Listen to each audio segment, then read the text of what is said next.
This is Dave Lombardo, and you're watching the Lokaos Rock Show. Oi, aqui é a Júlia e eu tô com o Lokaos Rock Show no Bateras Beach, um evento de bateria, aqui com o Dave Lombardo. Hi Dave, how are you? I'm doing well, thank you. Thank you for being here with us tonight. And how are you liking Brazil this time? Loving it. I think it's great. I've spent more time in Brazil these 12 days than I've ever had before. Usually we fly in, we only do like 3 or 4 shows, but this has been a solid tour, so it's been good. However, I haven't had much time to go out sightseeing much because we've been flying every day and driving and, but overall it's been great. So you're from Cuba, right? Yes. And did the Caribbean rhythms have any influence in the way you play the drums, even though they have not much to do with thrash metal? No, but they do. There's a certain feel that the Caribbean music, as well as, music from Brazil, it has a certain feel to it, and drummers here have a very special touch to their playing, and as well as, Cuban music has influenced me, and I feel like that has helped me in my career and my style. Back in the 80s, when you started, many hair bands do that look like ladies and that kind of stuff. They were pretty hip. Did thrash metal bands really have a strife with those bands, or was it all? Yeah, we never liked it. We hated it. I mean, we didn't like, bands like Motley Crue, Poison, Stryper. Bands like that just didn't have a place in our style of music or our clothing. We didn't. Yeah, they never knew how to dress. No, they didn't know how to dress like men. So, I think you must have heard this question a lot of times, but what's your Slayer's favorite album? Well, there's 2. I mean, the first one obviously is everybody else's as well, which is Rain and Blood. And then my other favorite album is World Painted Blood. I think those 2 are Slayer's best. And they're also Jeff Hanneman's last body of work that he had the most contribution in. So I feel that was great, those 2 albums. Talking a little about Jeff, you and Jeff were the heart of Slayer, and now that he's not here with us anymore, how do you feel about the new members releasing songs and using the Slayer brand and stuff and going on tour? How do you feel about that? Well, I don't know anything about the new members except Gary. I don't know the other guy. Them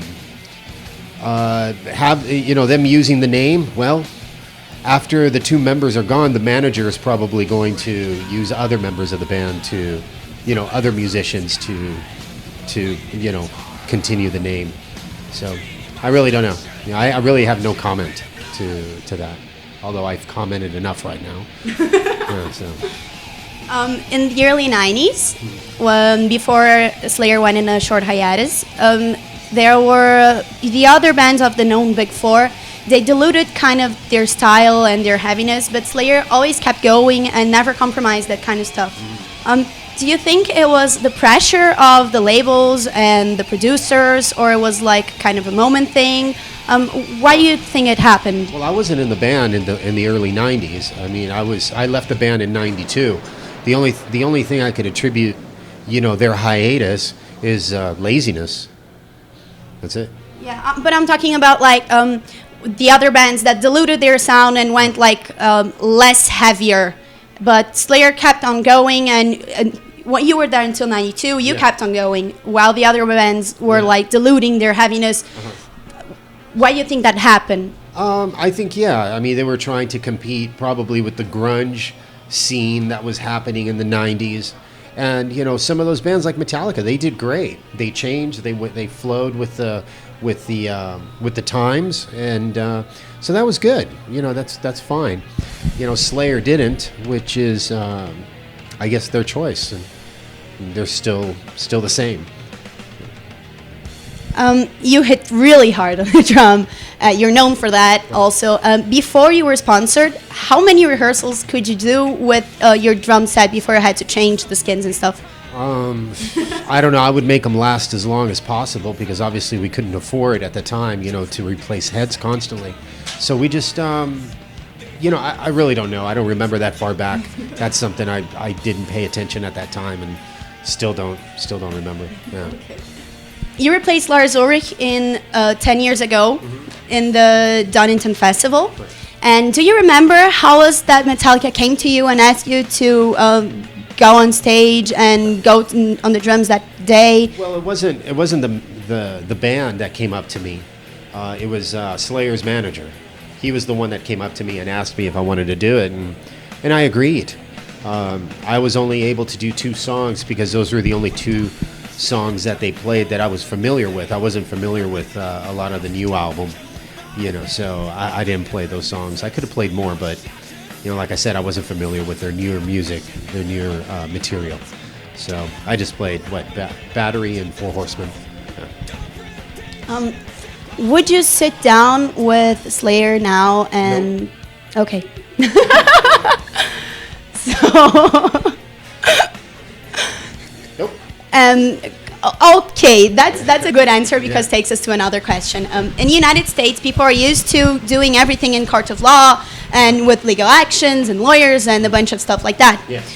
Even though it's common there to do this, do you hold any resentments of the ex-members and whatever happened? Resentment? No comment. No comment.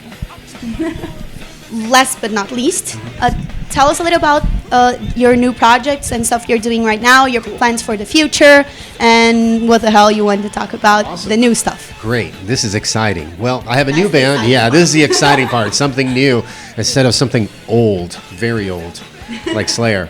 Well, I have a new band. It's a trio. The name is Film. And I have some very talented musicians. I have Pancho Tomaselli on bass. He's the bass player for a band called War and Tower of Power. And he's a very, very, very good bass player that him and I are very compatible. His ability to play bass is pretty much compatible to the way I play.